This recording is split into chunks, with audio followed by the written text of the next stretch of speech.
அப்போஸ்தலனாகிய பவுல் தெசலோனிக்கேயருக்கு எழுதின 2 நிருபம் 1 அதிகாரம்.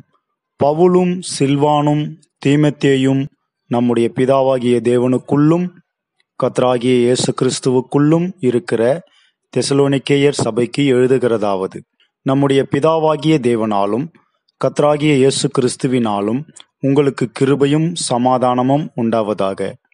சகோதரரே, நாங்கள் எப்பொழுதும் உங்களுக்காக தேவனை ஸ்தோத்திரிக்க கடனாளிகளாயிருக்கிறோம். உங்கள் விசுவாசம் மிகவும் பெருகுகிறபடியினாலும் நீங்கள் எல்லாரும் ஒருவரில் ஒருவர் வைத்திருக்கிற அன்பு அதிகரிக்கிறபடியினாலும் அப்படி செய்கிறது தகுதியாயிருக்கிறது. நீங்கள் சகிக்கிற சகல துன்பங்களிலும் உபத்திரவங்களிலும் பொறுமையையும் விசுவாசத்தையும் காண்பிக்கிறதே நிமித்தம் உங்களை குறித்து நாங்கள் தேவனுடைய சபைகளில் மேன்மை பாராட்டுகிறோம். நீங்கள் தேவனுடைய ராஜ்யத்தின் நிமித்தம் பாடு அனுபவிக்கிறவர்களாயிருக்க அந்த ராஜ்யத்திற்கு நீங்கள் பாத்திரர் என்று எண்ணப்படும்படிக்கு தேவன் நியாயமான தீர்ப்பு செய்கிறவர் என்பதற்கு அதுவே அத்தாட்சியாயிருக்கிறது. உங்களை உபத்திரவப்படுத்துகிறவர்களுக்கு உபத்திரவத்தையும் உபத்திரப்படுகிற உங்களுக்கு எங்களோட கூட இளைப்பாறுதலையும் பிரதிபலனாக கொடுப்பது தேவனுக்கு நீதியாயிருக்கிறதே. தேவனை அறியாதவர்களுக்கும் நம்முடைய கர்த்தராகிய இயேசு கிறிஸ்துவின் சுவிசேஷத்திற்கு கீழ்ப்படியாதவர்களுக்கும் நீதியுள்ள ஆக்கினையை செலுத்தும்படிக்கு கர்த்தராகிய இயேசு தமது வல்லமையின் தூதரோடும் ஜுவாலித்து எரிகிற அக்கினியோடும் வானத்திலிருந்து வெளிப்படும் போது அப்படியாகும். அந்நாளிலே தம்முடைய பரிசுத்தவான்களில் மகிமைப்படத்தக்கவராயும் நீங்கள் எங்களுடைய சாட்சியை விசுவாசித்தபடியினாலே உங்களிடத்திலும் விசுவாசிக்கிறவர்கள் எல்லாரிடத்திலும் ஆச்சரியப்படத்தக்கவராயும் அவர் வரும்போது அவர்கள் கர்த்தருடைய சன்னிதானத்திலிருந்தும் அவருடைய வல்லமை பொருந்திய மகிமையிலிருந்தும் நீங்களாகி நித்திய அழிவாகிய தண்டனையை அடைவார்கள்.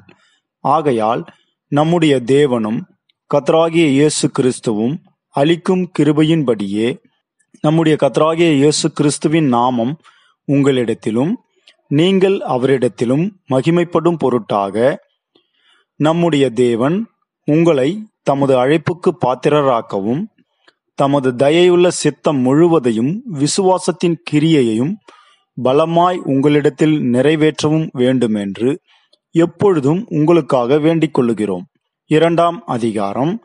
அன்றியும் சகோதரரே, நம்முடைய கர்த்தராகிய இயேசு கிறிஸ்துவின் வருகையையும் நாம் அவரிடத்திலே சேர்க்கப்படுவதையும் குறித்து நாங்கள் உங்களை வேண்டிக் கொள்ளுகிறது என்னவென்றால், ஒரு ஆவியினாலாவது வார்த்தையினாலாவது எங்களிடத்திலிருந்து வந்ததாய் தோன்றுகிற ஒரு நிருபத்தினாலாவது கிறிஸ்துவினுடைய நாள் சமீபமாய் இருக்கிறதாக சொல்லப்பட்டால் உடனே சஞ்சலப்படாமலும் கலங்காமலும் இருங்கள். எவ்விதத்தினாலும் ஒருவனும் உங்களை மோசம் போக்காதபடிக்கு எச்சரிக்கையாயிருங்கள். ஏனெனில் விசுவாச துரோகம் முந்தி நேரிட்டு கேட்டின் மகனாகிய பாவ மனுஷன் வெளிப்பட்டால் ஒழிய அந்த நாள் வராது. அவன் எதிர்த்து நிற்கிறவனாயும் தேவன் எண்ணப்படுவது எதுவோ ஆராதிக்கப்படுவது எதுவோ அவை எல்லாவற்றிற்கும் மேலாக தன்னை உயர்த்துகிறவனாயும் தேவனுடைய ஆலயத்தில் தேவன் போல் உட்கார்ந்து தன்னைத்தான் தேவன் என்று காண்பிக்கிறவனாயும் இருப்பான். நான் உங்களிடத்தில் இருந்தபோது இவைகளை சொன்னது உங்களுக்கு ஞாபகம் இல்லையா? அவன் தன் காலத்திலே வெளிப்படும்படிக்கு இப்பொழுது அவனை தடை செய்கிறது இன்னதென்றும் அறிந்திருக்கிறீர்களே. அக்கிரமத்தின் ரகசியம் இப்பொழுதே கிரியை செய்கிறது.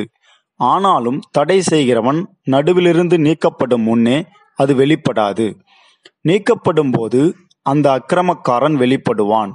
அவனை கர்த்தர் தம்முடைய வாயின் சுவாசத்தினாலே அழித்து தம்முடைய வருகையின் பிரசன்னத்தினாலே நாசம் பண்ணுவார். அந்த அக்கிரமக்காரனுடைய வருகை சாத்தானுடைய செயலின்படி சகல வல்லமையோடும் அடையாளங்களோடும் பொய்யான அற்புதங்களோடும் கெட்டு போகிறவர்களுக்குள்ளே அநீதியினால் உண்டாகும் சகலவித வஞ்சகத்தோடும் இருக்கும். ரட்சிக்கப்படத்தக்கதாய் சத்தியத்தின் மேலுள்ள அன்பை அவர்கள் அங்கீகரியாமற் போனபடியால் அப்படி நடக்கும். ஆகையால் சத்தியத்தை விசுவாசியாமல் அநீதியில் பிரியப்படுகிற யாவருக்கும் ஆக்கினைக்குள்ளாக்கப்படும்படிக்கு அவர்கள் பொய்யை விசுவாசிக்கத்தக்கதாக கொடிய வஞ்சகத்தை தேவன் அவர்களுக்கு அனுப்புவார்.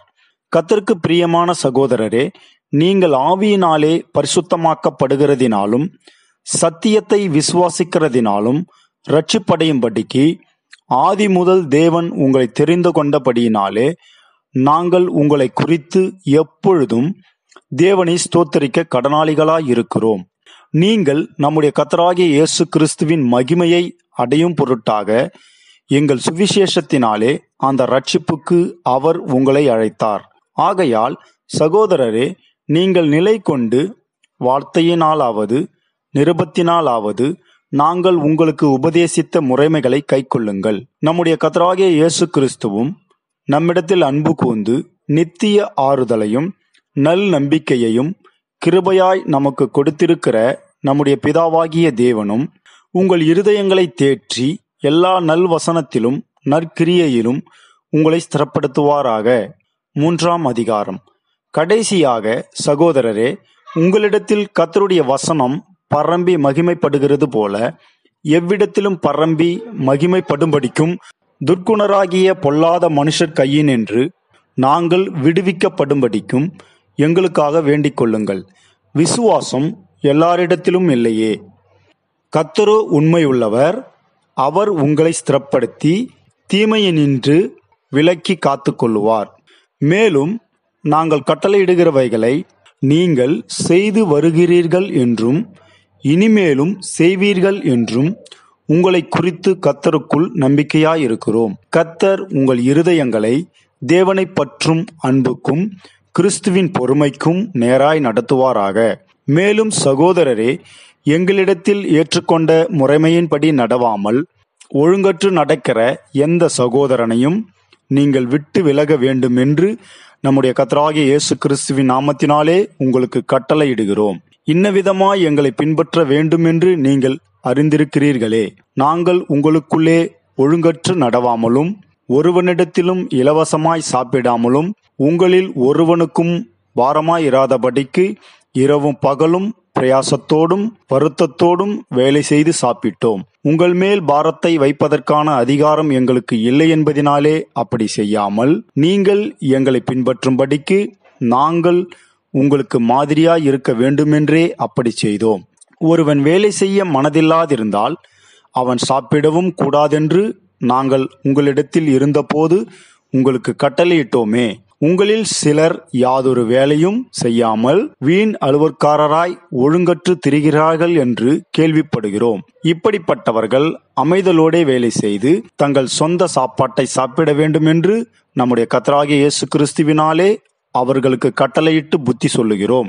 சகோதரரே, நீங்கள் நன்மை செய்வதிலே சோர்ந்து போகாமல் இருங்கள். மேலும் இந்த நிருபத்தில் சொல்லிய எங்கள் வசனத்திற்கு ஒருவன் கீழ்ப்படியாமற் போனால் அவனை குறித்து கொண்டு அவன் வெட்கப்படும்படிக்கு அவனுடனே களவாதிருங்கள். ஆனாலும் அவனை சத்துருவாக எண்ணாமல் சகோதரனாக எண்ணி அவனுக்கு புத்தி சொல்லுங்கள். சமாதானத்தின் கர்த்தர் தாமே எப்பொழுதும் சகல விதத்திலும் உங்களுக்கு சமாதானத்தை தந்தருளுவாராக. கர்த்தர் உங்கள் அனைவரோடும் கூட இருப்பாராக. பவுலாகிய நான் என் கையெழுத்தாலே உங்களை வாழ்த்துகிறேன். நிருபங்கள் தோறும் இதுவே அடையாளம். இப்படியே எழுதுகிறேன். நம்முடைய கர்த்தராகிய இயேசு கிறிஸ்துவின் கிருபை உங்கள் அனைவரோடும் கூட இருப்பதாக. ஆமேன்.